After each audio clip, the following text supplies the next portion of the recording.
I remember Vicky Vibber. Right. She was really, so she always said, like, you start the conversation here, and then you look at your audience and you're finishing it talking to your audience because they want to see you in, right? You want to, So it's not like we're just doing this because you're involving the audience. Yeah. So that's, okay. Maybe if so we I'll just try to talk louder. Maybe if I talk a little bit louder like this, then it can pick up my voice. Yeah, and you can feel free to get closer to me if you want. Okay. So for those of us that are just joining us right now, which is going to be everybody, because this is our first installment, our first little teaser test podcast here. Exactly. Actually, second try. We tried one a couple days ago. Today is the third. We tried one on the first, and the audio file was corrupted for some reason. Mm-hmm. So better get it out of the way now, right?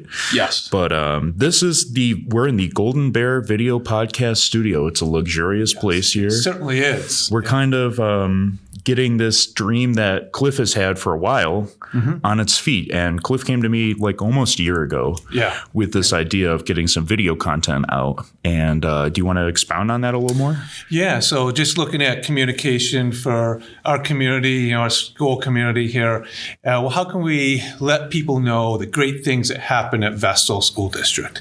And we have such talented people, from teachers, paraprofessionals, custodians, bus drivers, maintenance individuals, right? Everyone, people that work at central office, Dylan, so many talented people. How do we get that word out that what they do every day to make our highly functioning school function at such a high level? Yeah. From K-12. Yeah, everybody. Yeah, all of our administrators, everyone is such, So the idea is to have a podcast, a video podcast, where we can bring experts and talk to them. And hey, why are we so great at what we do? Because here's an expert that can tell you what we do every day. Yeah. Oh, yeah. No, perfect. So, we've kind of had a number of conversations like that and figuring out what the content of this is going to be and what the format's going to be. And we ultimately ended on this Golden Bear studio. So what a great find. Right? Well, what a great find. We're here in Central Junior. So we've got some lights set up. We're using Cliff's iPhone. Yeah. We got this is a really old desktop. It's very slow. And behind us is a green screen. And I'm not sure what's going to be on the green screen from time to time, but I have a feeling that what we're going to do in these first couple episodes is just throw a lot at the wall and see what sticks. So we do have a couple guests coming up, and we do have this basket here, right? We do. For? Well, so as this is the Golden Bear Video Podcast, and we're looking to really connect with our stakeholders, one thing that we want is some feedback from you. So we've got this Golden Bear inbox, and you can feel free to send us questions, like a mailbag, packages, whatever you send us that's like physical, we'll keep it on the table so you can kind of see your thing from episode to episode. And if you've got burning questions, we can have Cliff or our future guests answer them for you. So we want to get this filled, and we're trying to make a little segment about the mailbag. So help us out. You can send things directly to me at district office. You can just send it to podcast. As long as it makes its way to this building, it'll find its way up to our luxurious Golden Bear studios. So one of the formats that we're playing around with is Cliff is going to be interviewing these various Golden Bear experts. And in the process of doing that, I'm assuming we're going to find out a little bit about Cliff, but we really might only have this opportunity to dig into who makes Cliff. What makes Cliff? And we know the focus of the podcast is everyone else. Everybody else. To be about me. Yeah, this is just our teaser here. So we're trying to get everybody. We're trying to get everybody else's worldview, but this might be our only chance to get your perspective. So we're going to kind of keep it simple here. I've got a couple questions for you. Tell us about your early life. Where did you grow up? Were you local here? Yeah, definitely. I was local. I grew up in town of Conklin. Went to Susquehanna Valley High School. Yeah. And it was great. And always relatives that lived in Vestal, and definitely familiar with Vestal. Yeah. So so I started college at SUNY Broome, and it didn't really work out for me in the beginning.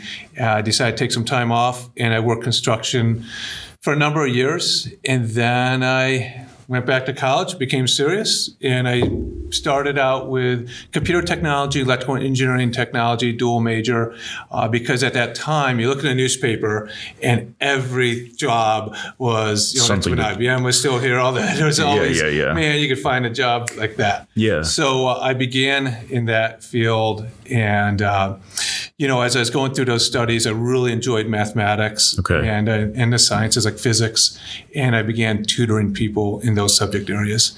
And when you're tutoring people, you really have to find different ways they can learn, and you expand your thought process and really trying to help them. And everyone kept saying, wow, you're better than our professor. I wish you were my professor. And it really, I kept thinking, oh, it'd be awesome to be a teacher. Yeah. And so I went back to my high school, visited with some math teachers that were my math teachers at Susquehanna Valley, shadowed them for a day and said, yeah, this is it. So I was all set for electrical engineering at BU. But the last minute, I took a detour, applied up to Cortland for secondary education mathematics, and the rest is history. So that was question 1 and 2 all in one. My second question follow-up was going to be, what was your introduction to like the professional educational world? Yeah. So it was when you kind of became a tutor, and then you changed courses pretty drastically. Yeah, that was it. Yeah.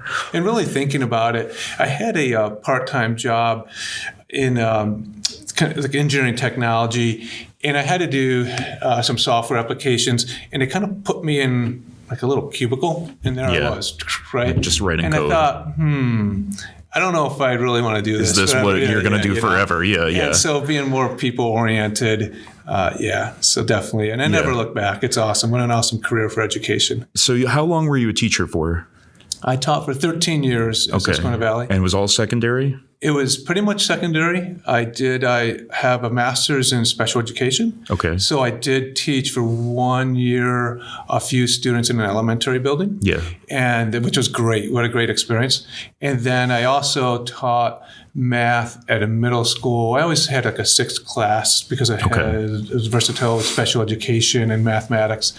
So I did teach 8th grade math class for a couple years also. So you're dual sort of certified then?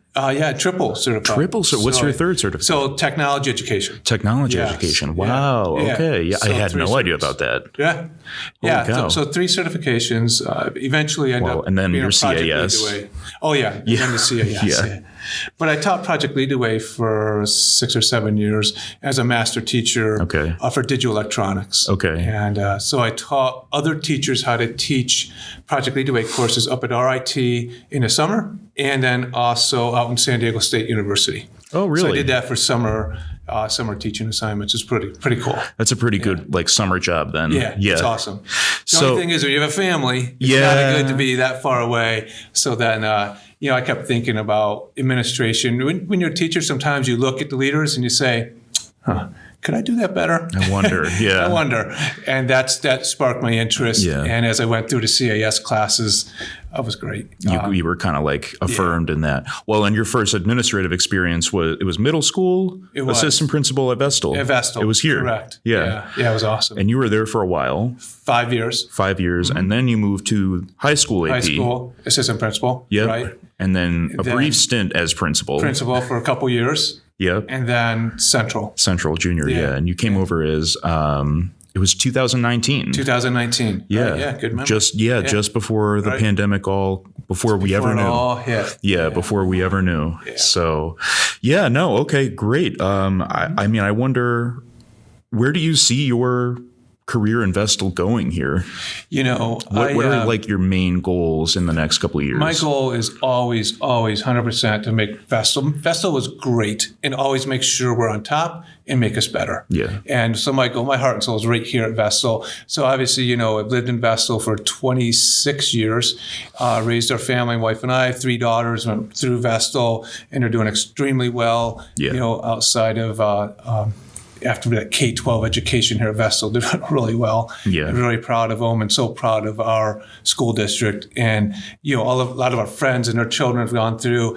Everyone's so well prepared for beyond Vestal schools. For beyond, yeah. And so my whole dedication is to continue making sure that our school community is top notch. So Yeah. everything I do is always focused on how can we promote Vestal, Yeah. right, and make sure that we're the best and we're the leaders in the region and in the state. And in the state, yeah. And yeah. part of that is, part of that goal is going to be communicating with folks in this format here. Right. That's what it's all about. And bringing people on. Speaking of people that we're going to have on, we're going to have our first official interview is going to be Heather Pufke. Okay. And I'm not even going to attempt at saying her title, administrator for something. But she's going to come on and kind of be like our real life guinea pig. Yeah. And we're going to be. So, yeah, no, I'm mostly going to be behind the cameras from now on, and Cliff's going to be kind of taking the lead in the interviews here. But we wanted to come up here today, especially after our audio file was corrupted last time, and get something down and make sure that we've got some kind of like teaser here. So it might be a while before you see this one, but we're gonna work our best on getting it out as soon as possible, and trying our best to get this on its feet. So if you've got things to send them on down, and look forward to the next episode. I'm not sure when or where it's going to drop, but it'll drop. Yeah. So great. All right, Cliff. And one last thing, I have a feeling we'll see you on this side of the camera at some time also. It could very well be. Yeah, I might need to come back over, or maybe some of my friends. There you go. Some of my friends might make an appearance here in our luxurious, illustrious Golden Bear studio. Yeah. Wait till you see it when you're a guest. Wait till you see it. Yeah. We have really impressed. We have a whole hallway full of boxes. So, all right, Cliff. Well, it was good to talk to you. And for every segment, we're going to end, right? Yeah, Stay golden. Stay golden. Stay golden. We'll see you guys soon. Okay. See ya. I'm going to end the recording now. Very good.